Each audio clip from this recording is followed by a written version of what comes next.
थोड़े मोरे वसन है अबे भाई अरे राजा बलिसन धन्य अन्न मात्र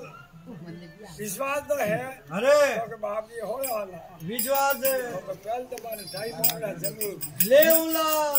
मारा पौड़ो जय हो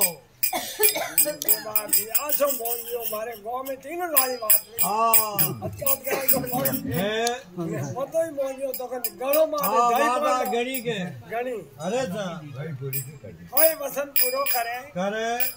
कोई आप भगवान हजारा रात नहीं है कोई तो पूजा भी बंदा रे अरे शीश तो आमा में लागे लागे और कोई प्याणों में पहुंच जाए जाए राजा बल्ले बाको भाटो ने बका लिया गया पानी ने तला तालाब हमें भाई बरू पावड़ा अरे कोई तो भगवान जीवन धनिया पेटी ला हाँ हेलो उड़ा उठा उठा